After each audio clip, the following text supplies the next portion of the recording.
All right, yo, what is up, guys? I have a package that just came in from Skate One Corporation here, and we're gonna bust this thing open together. I'm super excited about this.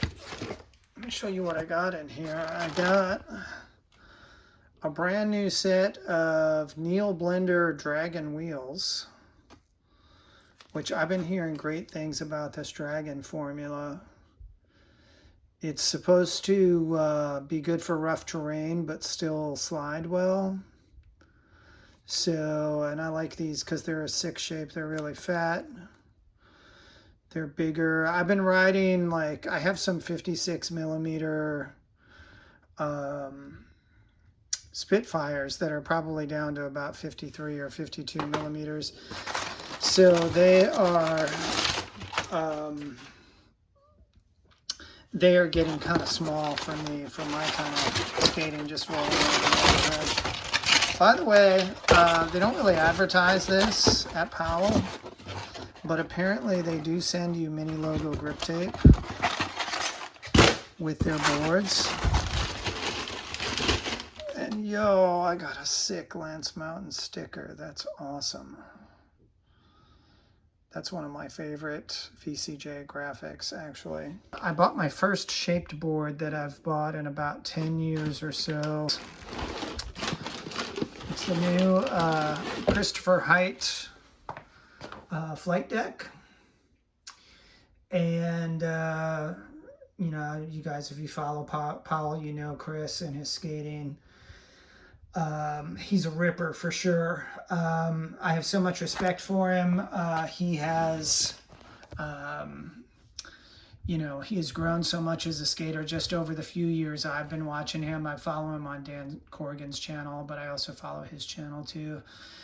And I just saw a great 9 Club interview with him, which I highly recommend. Where he talks about his story going back to when he started and how he got hooked up with the Powell guys and what have you. And he talks about this graphic, actually. There's a really cool tie-in of this graphic with VCJ Vernon Cortland Johnson at Powell. So super stoked to grab this board. It's very lightweight. It's not as big as I imagined it would be. I mean, it's pretty big compared to, I'm riding an 8.5 now, so it's going to be about an inch wider than what I've been riding, but I don't think it'll be that huge of an adjustment. I mean, for Pete's sakes, when I was a teenager, I was riding 10 by 30s, so I don't know how we even got off the ground with those things. But plus it's the flight deck technology, so it'll be lighter and a little bit easier to ride. I think it's a 6 shape. Chris talks a lot about why he designed the board with this shape in his 9 Club interview. And he's kind of right up there, not quite as nerdy about it as Andy Anderson, but some of the same kind of you know, forward thinking went into the design of this board shape as with Andy's. You know, it was designed for his style of skating and the types of tricks that he likes to do. It's got some very unique features, you know, like these little angled parts of the tail and the pointed nose and, you know, the notches and stuff. Everything has a purpose in this board design. So, and I just think the graphic is cool. This one and Dan Corrigan's new graphic are some of my favorite Powell graphics ever.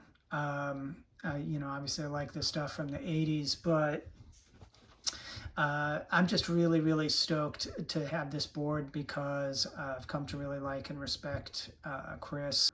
I'm in the process of drafting a letter to him, as well as Dan and a few other guys on the team, Andy, and then some other guys at Powell, VCJ, who did the graphic, Craig Stesick, Stacy and George also, just because these guys have done so much for skateboarding over the years. I really respect them so much, and I wanted to kind of give something back. So I have some letters in progress to these guys, and a special gift to each of them that I hope will really bless them. And one thing I want to say, because I've been looking at it here, I haven't been able to see anything too obvious, but this is actually a blemished deck. It was on their blemished page, and I got a discount on it for that, and then I also got their Black Friday discount, so I really got a deal on this board. It was probably about 20 bucks, 20 or 30 bucks off, I forget how much, off of new. I've been a fan of Neil Blender all the way back. In fact, when I was younger, I really wanted his coffee break deck. I thought this would be a cool thing. I'm actually writing to Neil as well. He's kind of a shadowy figure in skateboarding these days. I don't think he's really that fond of the spotlight, but he has done so much for skateboarding. He's invented so many tricks, and I'm just so stoked to have grown up following these guys and being influenced by them, and maybe I can give something back to them. Okay, that's it. That's my surprise unboxing. I'll be putting this together in the near future. I actually have I have a set of Slappy trucks I unboxed a while ago that I was going to put on another Andy Anderson deck to do like a head-to-head comparison with the Grind Kings, but since Chris skates Slappy's himself, I figured I'd throw them on here. They're 8.5s, so they're a little small for this deck, but they're still kind of within range. I think this is like 8.75 at the narrowest point back here, and 9.5 up here. Yeah, so stay tuned, more to come. I'll dig you guys later. See ya.